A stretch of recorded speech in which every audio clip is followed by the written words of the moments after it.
In the wake of Fredo Cuomo's meltdown, many prominent conservatives are taking CNN's side, and President Trump is furious. We will explain two diametrically opposed approaches to grace and politics, and then actually another scandal involving another CNN host, coincidentally that took place at one of my favorite bars in New York. We'll get into that. Then President Trump signals an eagerness to pass new gun control laws, a prominent evangelical musician loses his faith, and more lurid details emerge in the never-ending Jeffrey Epstein saga. I'm Michael Knowles, and this is The Michael Knowles Show.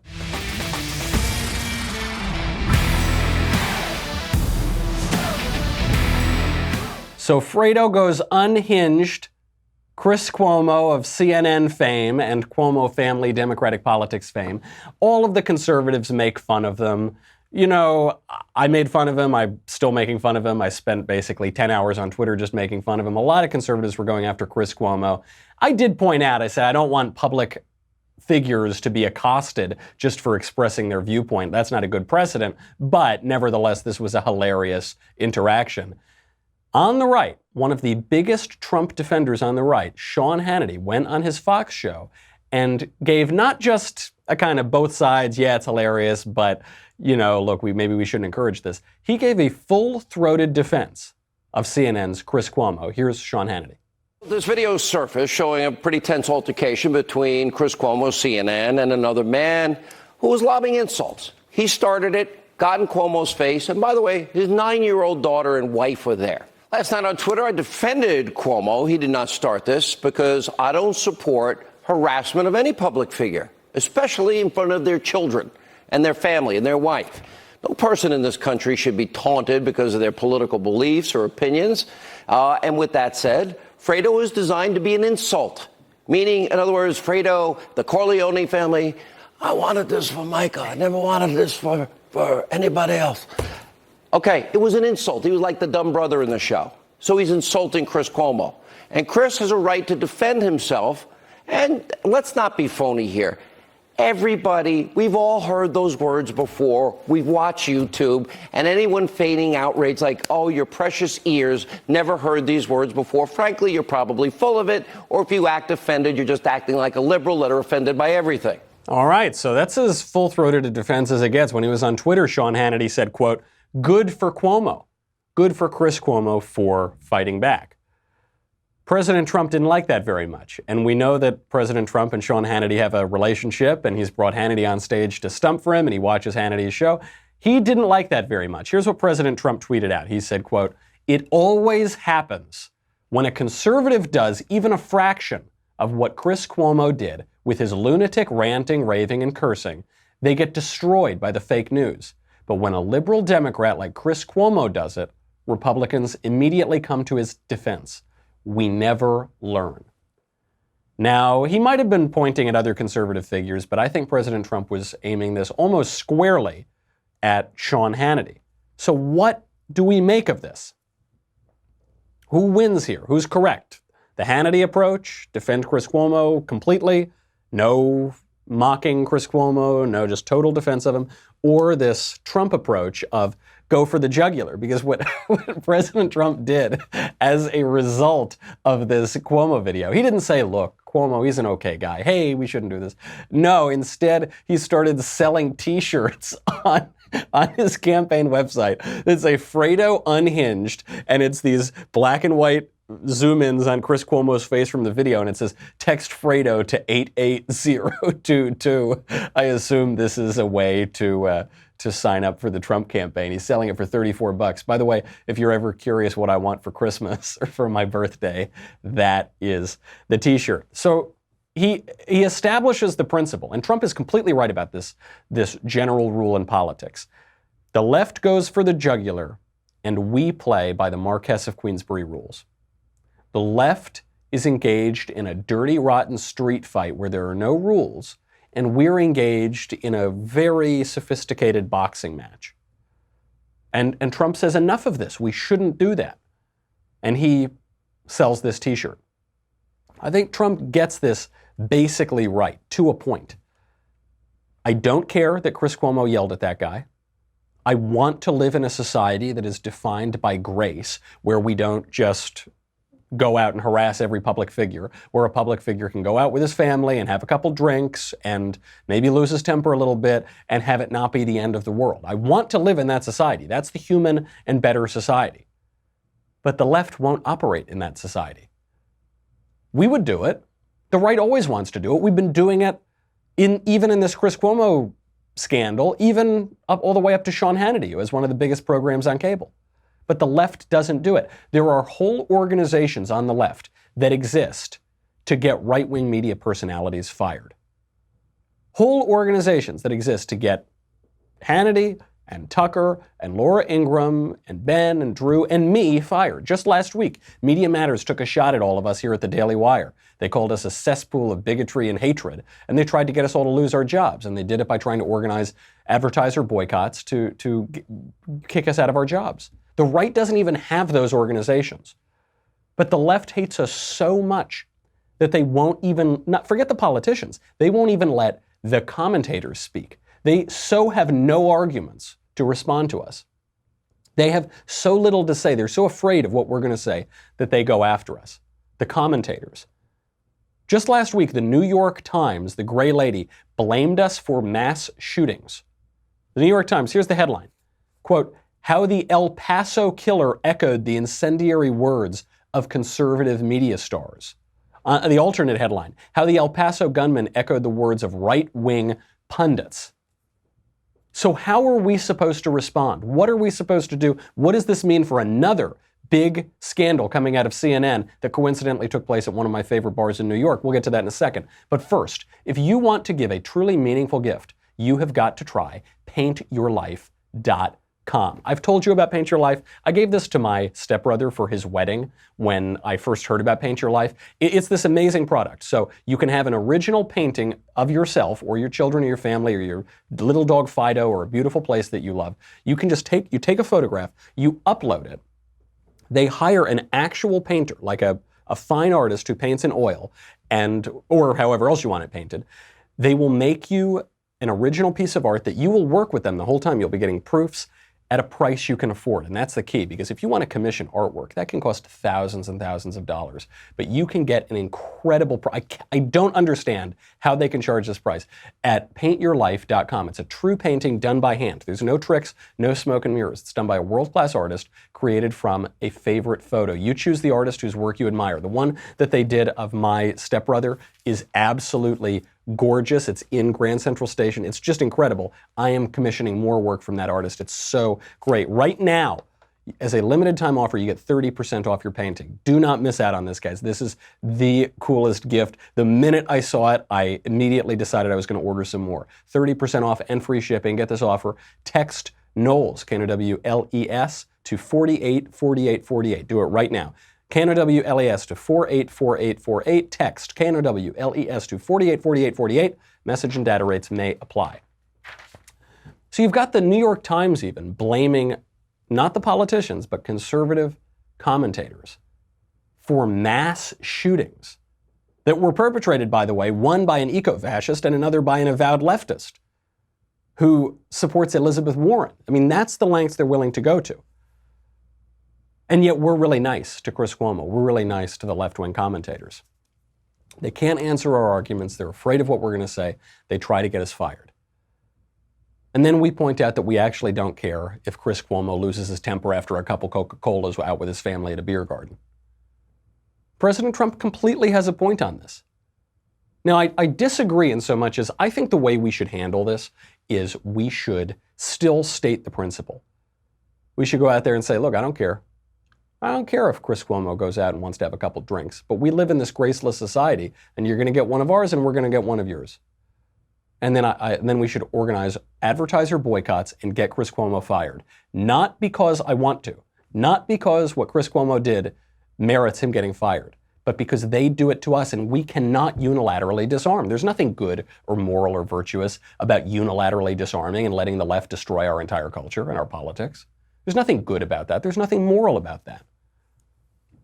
We should go out there, we should wear our Fredo unhinged t-shirts, we should make it so miserable for CNN that maybe, just maybe, they reconsider their actions. And in that spirit, we should turn to another scandal, also involving CNN, involving another CNN host, Don Lemon. This one has a really personal resonance to me because it took place at one of my favorite bars in New York, Murph's Backstreet Tavern in Sag Harbor, New York. So this is being reported that there was an incident at a bar involving Don Lemon at a New York bar. It's not really a New York bar like the city. It's actually like 3 hours outside the city. It's out in the Hamptons, which is this ritzy part of town, ritzy part of Long Island, where the beautiful people all go out, you know, like the Kardashians are in Southampton, that kind of thing. It's a ritzy place that New Yorkers go for the summer. Even though the beaches aren't actually that nice, it's close enough and people take the train out or the jitney and they go out there. So all the bars are way overpriced and they're not very fun and there just aren't a lot of great spots out there. Except for Murph's. Murph's is this great dive bar in Sag Harbor, which is the best town in the entire Hamptons. It's the last like truly patriotic old whaling town. It's mentioned in Moby Dick. It's just a great spot, great bar. But I mentioned that it's like a true dive bar because people get real drunk at Murph's. I've spent a number of nights at Murph's, and it's like it's not one of these fancy frou-frou like you're going to order a Sex on the Beach or a Cosmo or something. It's like a place where you drink beer and, you'll have a couple shots or something. And so anyway, this is what happens. There's a guy suing Don Lemon for emotional pain and suffering. And why is that? And also for damages. He says he can barely work anymore. What happened was they're at Murph's one night, and this guy, Dustin Heiss, is a bartender at a different bar in the Hamptons.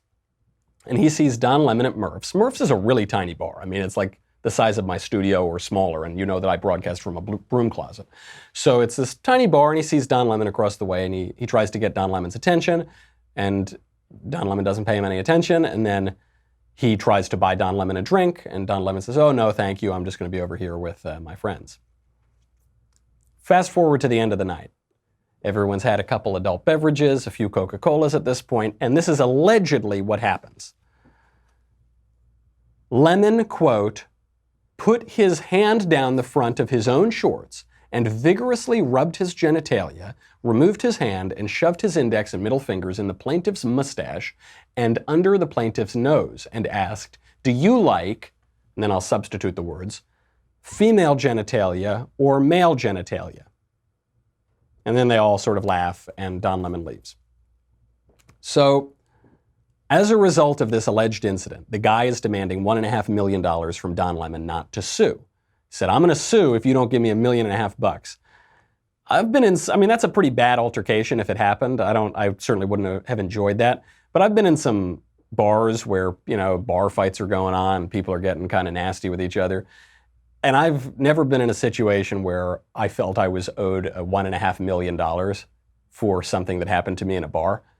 I don't know, if someone like amputated my leg or something, maybe I could sue for $1.5 million, but some guy gets ugly with you, I don't know about that. So Don Lemon refuses. He said he didn't do anything wrong. Now the guy is suing. Did it happen? I don't know. Maybe it did. Don Lemon's kind of a jerk, it seems like, and people get extremely drunk at that bar, so maybe. On the other hand, it also kind of sounds like the guy's extorting Don Lemon. We've heard of plenty of fake sex scandals over the past 10 years, especially involving media figures. Plenty of overblown ones, plenty of attempts to extort a wealthy guy. So maybe it did, maybe it didn't, I don't know. But that's the conservative reaction, right? My reaction is the conservative reaction. Measured, fair, maybe it happened, maybe it didn't, I'm going to reserve judgment. Imagine if there were a lawsuit like this against Fox News, against Bill O'Reilly. There was a lawsuit against Bill O'Reilly. He was gone in 2 seconds. Gone like that. Imagine if there were a lawsuit like this, that Sean Hannity or Tucker Carlson went into a bar in the Hamptons or wherever and did that to himself and then took his hand out of his pants and put it in a woman's face. Imagine, because Don Lemon is gay. Let's say it happened to a straight guy, Hannity or Carlson, did it in a woman's face. Could you imagine that not only would they be immediately kicked off of the air, there would be criminal penalties. I mean, there would be a true mob outside of their door trying to make them pay. Imagine if it were against us. Imagine if there were some lawsuit against us. I don't know, I go to Murph's sometimes too. Maybe some guy got angry at me at Murph's. It would be over. There wouldn't be a question about it. The left would demand our heads. They would call our advertisers every single day. And this is the ugly fact about politics. The left and the right are playing by completely different rules. And President Trump shows us a little bit how we should react to that, what we should do moving forward. We will examine the only choice that we have. Then we'll get to gun control. We'll get to an evangelical leader losing his faith. We will get to a whole lot more. But first, we got to thank our friends over at Ring. Ring's mission is to make neighborhoods safer. And they are doing just that. They are protecting millions of people everywhere. Safety matters. Young people sometimes don't think about safety because young people feel like we are going to live forever and we don't want to pay for things like, insurance or security systems, or we just don't think ahead that much because nothing could happen to us. I'm on the road a lot. I travel a lot to travel to different colleges and give speeches around the country. The fact that there is Ring makes me feel so much safer. Because look, Sweet Little Elise is a good shot, but better safe than sorry. What Ring does is it helps you stay connected to your home anywhere in the world. So if there's a package delivery or a surprise visitor, you get an alert and you are able to see, hear, and speak to whoever is there, all from your phone. So let's say it's a guy trying to rob your house in the middle of the night. This happened to my friend a few months ago. Then you can see them, you can talk to them, you chase them away. Let's say it's your mother-in-law, comes, shows up unannounced.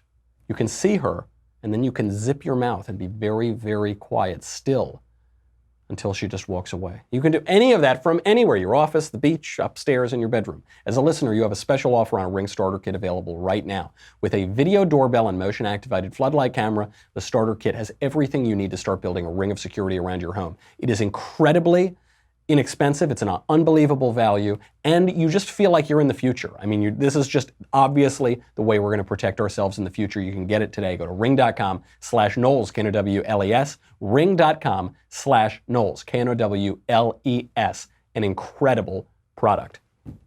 So this is the ugly fact about our politics, is that the left and the right are playing by two different rules, other than Trump.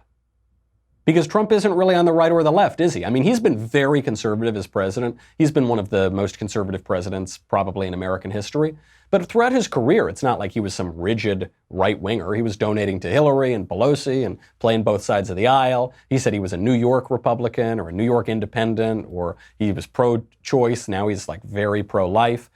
He's not a rigidly ideological guy, and I think this has helped him because he gets down in the mud. He's a New Yorker. Chris Cuomo on that tape is screaming out, "I'm going to throw you down the effing stairs." That is a little bit of a New Yorker reaction, and Trump kind of has that reaction too. So what does Trump do? He doesn't scream at people like a maniac on a hidden camera, but he'll tweet out unsubstantiated rumors about his political opponents. I mean, he tweeted out the Clinton body count the other day, and it was hilarious. It was really funny. It was one of the best moments on Twitter. During the 2016 campaign, President Trump actually promoted a rumor that Ted Cruz's father murdered President Kennedy. I'm not defending that per se. I'm just saying it's a distinction between how Trump fights and how the right traditionally fights. I wish that we lived in a gracious society where we all played by the Marquess of Queensberry rules. But in a world where the left fights dirty and unfair and cheap and awful, and they get a lot of cultural victories because of that, it is refreshing that we have a guy who's willing to get down in the muck with them, especially because we don't want to. I don't want to get down in the muck like that. So if President Trump is willing to do it, I'm really glad. He's the kind of guy who prints t-shirts that say Fredo unhinged. It's not nice, but that is why we elected him. It's why we had to elect him. And by the way, if the left doesn't want us to elect him again, then cut it out. There's an easy way for us to not have to have more Trumps in the future. At this point, I'm perfectly willing to give Trump like a third, fourth, fifth, sixth, 10th term in office. He's going to be 150 years old by the time he leaves, and then I'm going to give it to Barron Trump. I mean, I am really happy with generally how things are going in the country. If the left doesn't want us to keep up these tactics, which are the same tactics of the left, then they got to cut it out. Because we are not going to unilaterally disarm. That is nonsense. There is nothing virtuous about that. There's nothing moral about that. They need to stop trying to get all our shows canceled. They need to stop pouncing on every controversy. They need to do this 3 times in a row. Because I'm not going to believe it the first time they let it go. If they did it once, that would be nice. 3 times in a row, there needs to be some kind of controversy, and they need to be gracious about it. And they need to not try to get our guys thrown out of office, and they need to not try to get our shows canceled over nothing. They can still fight fair, but they need to stop fighting unfair 3 times in a row, then we can back off. If they extend us grace 3 times in a row. At the highest levels, I'm not even talking about the random Twitter accounts, just I want their presidential candidates not to call half the country white supremacist 3 times in a row. I want the New York Times to not blame me for the mass shooting in El Paso and Dayton, Ohio, which was by a Liz Warren supporter. They do that 3 times in a row, we're good. Until then, it's game on. What other choice do we have? Now, speaking of President Trump, we're talking about all the great aspects of President Trump. We need to talk about something that's not so great, that's a little dangerous.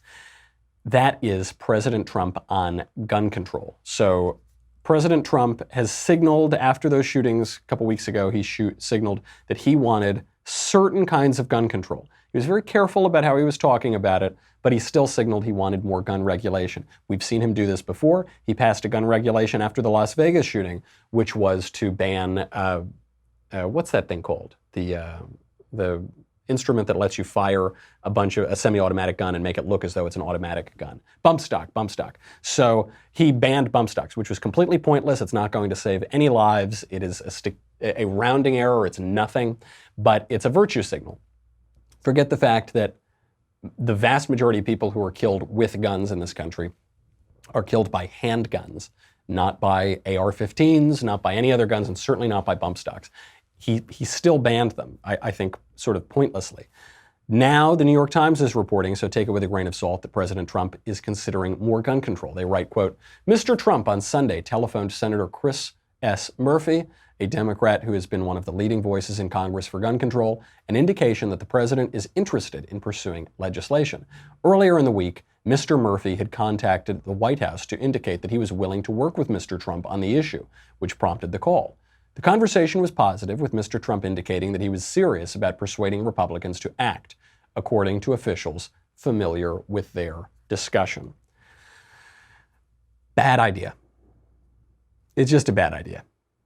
There is no gun control law that would have prevented the shooting. Not the shooting in El Paso, not the shooting in Ohio, not the many, many, many, many more shootings that are not talked about in the mainstream media. Not all the shootings in Chicago, not all the shootings all around the country, not the gang violence, not the drug violence, not the suicide, which is that's the majority of gun deaths. It won't stop any of that. It will just take away our liberties for no reason other than to empower the left and to empower the government, which in the long run is the left. And the left is the government in the long run. A very bad idea. It's just emotional. I mean, the New York Post had that awful editorial a couple of weeks ago. It said, we need to ban assault weapons.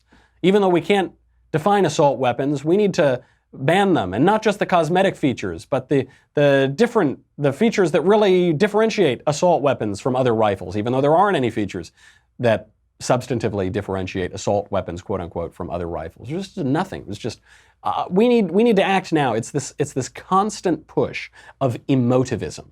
Of, I don't care about the facts be damned, I need to feel better about myself. This gets you into a lot of trouble, and not just at the political level, it gets you into trouble on the culture, it gets you into trouble on religion. We'll see that with a major evangelical figure apparently losing his faith. We'll see how it's actually the same cause. It's this emotivism. It's this giving yourself away to emotion. I really hope that President Trump doesn't push for more gun control. There is no appetite in the country for it over the long run. There is no defense of it constitutionally or legally from our political tradition or morally, as far as I can tell. And I think it's just him being suckered in on this emotivism by Democrats. Now, Trump is not a sucker. I hope he doesn't allow himself to be played as one. And if he does push for gun control, as it appears that he may be trying to do, I hope that Senate and congressional Republicans stand firm and do not give an inch on it. It's stupid. It's just a terrible idea. And I suspect it's being pushed by forces around the president that are left-wing to begin with. Stop it. Get rid of it. It won't help you in 2020. It won't help our liberties in this country. It won't help our constitutional government. It won't help anybody but the left. I want to get to, on this topic of emotivism, I want to discuss how this affects not just politics, but culture and religion. We'll get to that in a second, but first, we have got to talk about being prepared in any emergency. And you know, I mean, this ties right in, especially with some of the legislation being tossed around. You need to be prepared. Things are uneasy in this country. We're not just talking about economic crises. We're not just talking about political crises. We're talking about natural disasters. I mean, I live in Southern California, which means at any moment, God forbid, the earth could open up and I could fall into a pit into the center of the earth. Wise Company takes an innovative approach in providing dependable, simple, and affordable freeze-dried food for emergency preparedness and outdoor use. Wise Company meals are designed to protect your family's most valuable asset. Yourselves, you, your family, your wife, your kids, you, that is your most valuable asset. You protect everything else. You insure your house, you insure your car, you insure all of that. Insure your family. When government resources are strained, it can be days, if not weeks, before you can get to fresh food and water. If you're like me, you try not to think about this too much, but it's just that low-grade stress of, gosh, what if this happens? Will I be... Right now, get yourself prepared, and then you don't need to think about it again until, hopefully, you don't need it, but maybe if you do need it, luckily, you'll be prepared. You can't know what tomorrow may bring, but you can have peace of mind knowing that you will be ready with all that you need. All the ingredients are chef prepared internally by Wise Company. They're terrific. This is top of the line. It's an investment in peace of mind for you and your family. This week, my listeners get any Wise emergency or outdoor food product at an extra 25% off the lowest marked price. The time to get it is now. Go there right now, wisefoodstorage.com, and then enter Knowles, Knowles, at checkout. That's the only way you're going to get 25% off the lowest marked price. Do it today, and then don't think about it. Wisefoodstorage.com, enter Knowles, Knowles at checkout, or mention Knowles when you call 855-453-2945. Plus, shipping is free. Wise has a 90-day, no questions asked return policy. There is no risk in taking initiative to get yourself and your family prepared today. Wisefoodstorage.com, promo code Knowles. Get any Wise emergency or outdoor food product at an extra 25% off and free shipping. We have got to get to what this emotivism and this tyranny of feelings means, not just for politics, but culture and religion. We'll get to that with an evangelical losing his faith. We also have to get to, if there is time, the more lurid details that are coming out in the Jeffrey Epstein saga. But first, you got to go to dailywire.com. What do you get? What don't you get at this point? You get me. You get the Andrew Klavan Show. You get the Ben Shapiro Show. You get the Matt Walsh Show. You get to ask questions in the mailbag coming up tomorrow, so get your questions in. You get to ask questions backstage. That is coming up. We're going to be doing Backstage Live next week, so if you want to grab your last-minute tickets, make sure to go do that ASAP. I think we might still have some left, but not many, so go over quickly. But most importantly, you get the Leftist Tears Tumblr. You need the Leftist Tears Tumblr. If you even turn on CNN these days, you need it, or water will gush out of your TV, glass will shatter everywhere, you will end up floating with your face down in your own bedroom because of all the leftist tears, not just from Fredo, but from Don Lemon too. Go over to dailywire.com, get your Tumblr today. We'll be right back.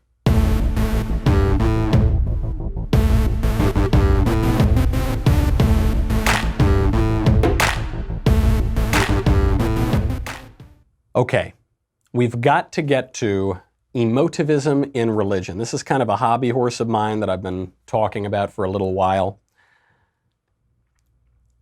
This guy, Marty Sampson, is his name. He's a songwriter for the popular evangelical Christian group Hillsong United. He has just announced on Instagram that he is, quote, genuinely losing his faith. This comes just a week after an evangelical author named Joshua Harris also announced that he no longer calls himself a Christian. This is a problem I've been talking about for a very long time. When you ground your faith in sentiment, you leave your faith in a very vulnerable position. When the bedrock of your beliefs, religious, cultural, or political, is emotivism, it's just a faith in feeling, you are leaving your beliefs in a very vulnerable position. This is true everywhere. This is true throughout life. It's true on marriage. A lot of young people talk about this. Actually, I mean the baby boomers in particular, because they have those exploding divorce rates. When you ground your marriage in the feeling of little butterflies that you got when you were 16 and you saw your girlfriend, if that's actually the bedrock of your marriage, you're going to get divorced. Guaranteed. Because the minute those butterflies go away, and they will go away, they might come back. I mean, butterflies, like, they can come back. You can genuinely have feelings of romantic love again and again. I've seen my grandparents do it. They've been married for 70 years. But there are going to be periods where the butterflies go away. And if that's what your marriage is based on, it's gone. You might as well not get married. This is not just an evangelical problem we're seeing. This is going on in all sorts of ecclesial communities. This is going on in the Catholic Church. I mean, I talk a lot about how the acoustic guitar, felt banner, soapy, sappy, sentimental, saccharine liturgies that have replaced really beautiful liturgy in the Catholic Church have led a lot of people away, myself included. It contributed to my own lapsing in the faith for 10 years, for a whole decade. It's a huge problem. Here's what Marty Sampson had to say. He said, this is on an Instagram post. He's since deleted it, but he still says he's grappling with his faith, and he said he's losing it. Quote, "This is a soapbox moment, so here I go. How many preachers fall? Many. No one talks about it. How many miracles happen? Not many. No one talks about it. Why is the Bible full of contradictions? No one talks about it. How can God be love, yet send 4 billion people to a place, all because they don't believe? No one talks about it. Christians can be the most judgmental people on the planet. They can also be some of the most beautiful and loving people.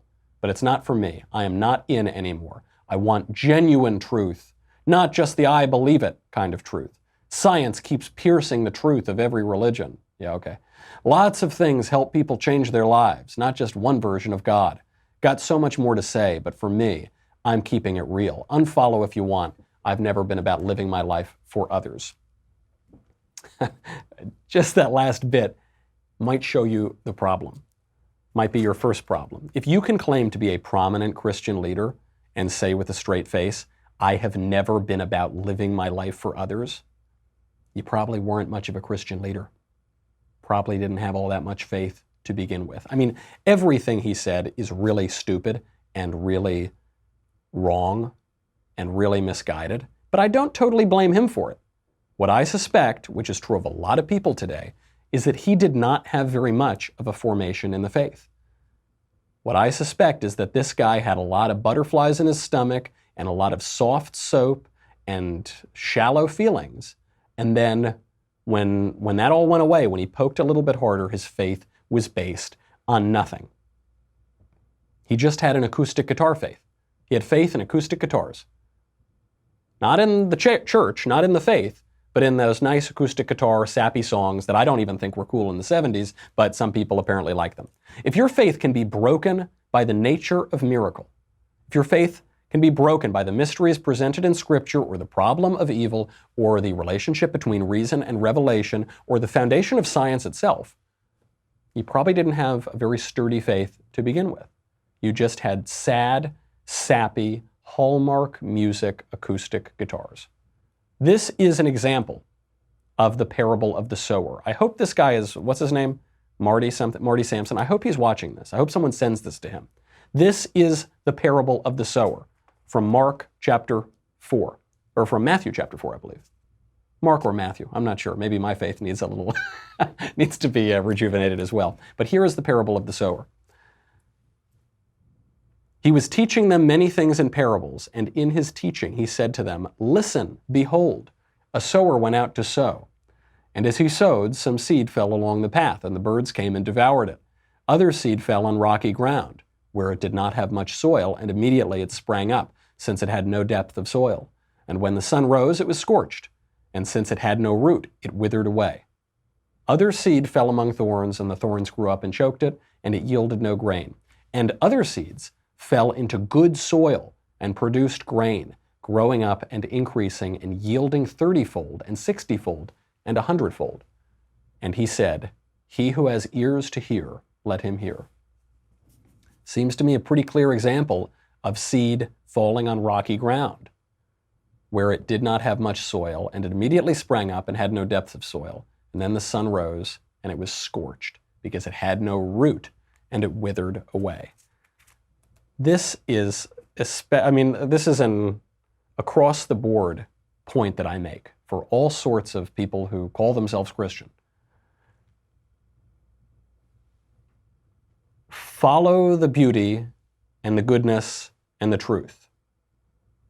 Don't let your emotions or your self-obsession or the acoustic guitars that you really like because they make you feel really good and cool carry you away. Don't be carried away on thin emotion. You need to have a serious foundation of your faith. You need to ballast yourself in reality, then throw yourself into the sea, because the sea is the inspiration. But you need to ballast yourself in the reality first. If you just let yourself be washed away, wiped away, blown away on the breezes of your own thin emotion, you are not going to have very much faith at all. This especially matters with the evangelicals, because without the evangelicals, the culture and politics of this country are lost. They're the only reliably conservative people in the country. Catholics aren't reliably conservative. Catholics aren't even reliably pro-life. Now, a lot of this gets down to a kind of cultural Catholicism. Some people who say, yeah, I went to church a few times as a kid, so I guess I'm Catholic. I don't practice the faith and I don't go to church and I don't really believe any of it. But, hey, I'm Catholic. There was a study that just came out from Pew. It said that something like 2/3 of Catholics don't believe in the transubstantiation, which is the Eucharist really being the body and blood of Christ. That is the center of the Catholic faith. It's the center of the Mass. Now, I don't know if the poll is right or not, but I wouldn't be terribly surprised. And that's how you get such bizarre numbers, half of Catholics saying they're not pro-life or something like that. Evangelicals are kind of the political last hope in the country. And if they're being washed away because of shallow, sappy songs and not having a real firm, solid faith, that is a very terrifying thing. It's funny sometimes. I see this a lot. I go to a lot of conservative religious circles, and you'll see these people who are super conservative across the religious spectrum, Catholic, Protestant, evangelical, and they ballast themselves with such reality in every aspect of their lives, and then they give in to sappy emotivism on a couple questions. Maybe they give in to sappy emotivism on the gun control question, because they really let their emotions run away with them. Or, even more terrifying, they give themselves into sappy emotivism on the eternal questions, on the most important questions, the nature of reality, the nature of the human person, and the nature of our relationship to God himself. Not good. Not good. Very scary. And maybe this is an opportunity for this guy, Marty Sampson. Is that his name? I keep forgetting his name. Maybe this is an opportunity for Marty Sampson and for other people who currently have their faith mostly made up of lame early 90s soft rock melodies and lyrics to really delve into those questions, because everything he brings up are the questions that children should bring up, and then a good religious formation will answer them. How many miracles happen? Miracles happen every day, Buster. They happen all the time. And the central miracles of the scripture are incredibly well attested to. But miracles happen every day. Why is the Bible full of contradictions? What he's really saying is, I don't understand scripture, therefore it must be wrong. No, why are you unwilling to engage with scripture? What contradictions? Bring up the contradiction, explore them, take it seriously. How can God be love yet send 4 billion people to a place all because they don't believe? What he's asking here is the problem of evil, the problem of pain, the problem of suffering. You're not the first guy to think about it. You're not the first guy to ask that question. And acoustic guitar players look, I like acoustic guitar players. I'm an acoustic guitar player myself. But they're not the be-all and end-all of philosophical and theological thought and the question of theodicy. Maybe explore what other people have had to say on the matter, the church fathers, the doctors of the church. I want genuine truth, not the I just believe kind of truth. Yeah, you're right. You should have a genuine faith. You should follow that through reason. You know who didn't have a I just believe kind of truth? You know who followed genuine truth and used his reason pretty seriously? St. Thomas Aquinas, one of the greatest geniuses to ever live. Maybe open his book up a little bit. Maybe open up the Catechism of St. Thomas Aquinas, or the Summa Contra Gentiles, or the Summa Theologia. Science keeps piercing the truth of every religion. No, it doesn't. That's just a stupid slogan that left-wingers say. That is not true.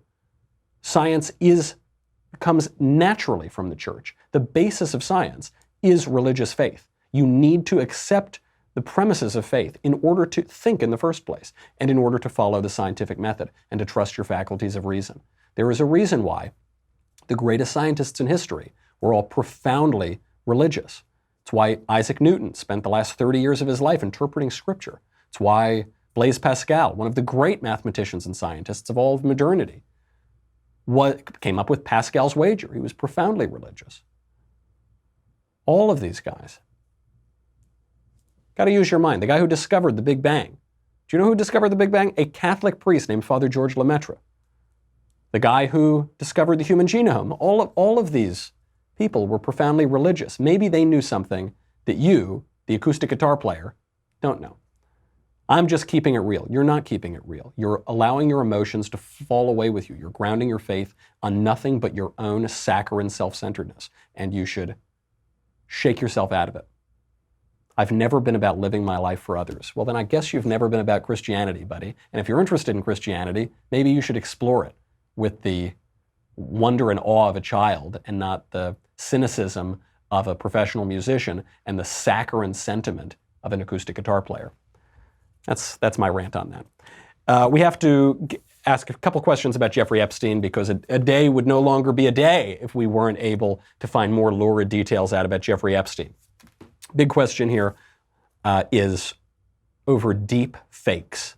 Or I'm sorry, we'll get to deep fakes in tomorrow. The big question over Epstein, I guess it could be over deep fakes because we don't know who they wheeled out of that hospital. But the big question here is, why didn't the guards check on him while he was killing himself? Guards were supposed to check on Epstein every 30 minutes at least, if not every 15 minutes. What happened? The story now coming out of sources and investigators is that they fell asleep for 3 hours while Epstein killed himself. Both of them. The guards who were supposed to be monitoring him apparently fell asleep for 3 hours. Then they falsified the records in the morning. Now they've been placed on administrative leave. And some reports are coming out that the cameras were just malfunctioning. And so we couldn't really see anything in or around Jeffrey Epstein's cell at all. I'm not surprised if bureaucracy is incompetent. Not surprised at all. I'm also not surprised if bureaucracy is corrupt. And I think there are some people trying to leap to this incompetence theory, but it just requires so many coincidences. It requires that Epstein actually had been taken off of suicide watch 3 weeks after an attack. It requires that the cameras have not been pointed in the right place or not working. It requires that records have been falsified. And it requires that not one but 2 guards slept through 3 full hours at the same time when they should have been checking on Jeffrey Epstein.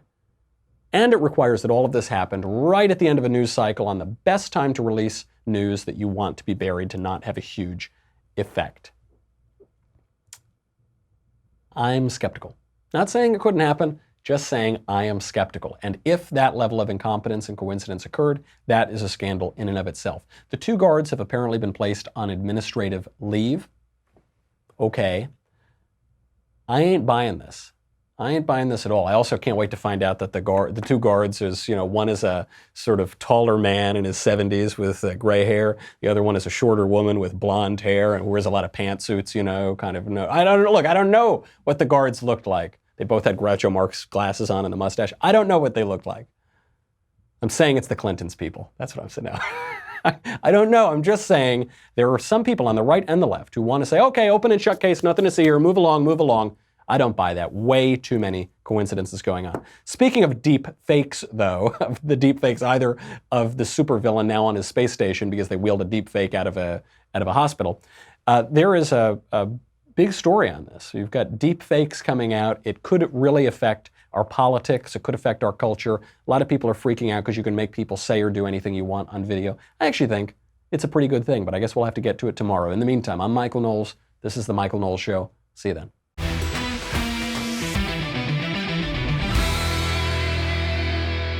The Michael Knowles Show is produced by Rebecca Dobkowitz, director Mike Joyner, executive producer Jeremy Boring. Our senior producer is Jonathan Hay, supervising producer Mathis Glover, technical producer Austin Stevens, editor Danny D'Amico. Our audio mixer is Mike Coromina. Hair and makeup by Jesua Olvera. Production assistant Nick Sheehan. The Michael Knowles Show is a Daily Wire production. Copyright Daily Wire 2019. Hey everyone, it's Andrew Klavan, host of The Andrew Klavan Show. In Hong Kong, pro-democracy demonstrators are waving our flag, the American flag, the one our millionaire athletes disrespect and CNN complains about. Sort of tell us something, but what? We'll talk about it on The Andrew Klavan Show. I'm Andrew Klavan.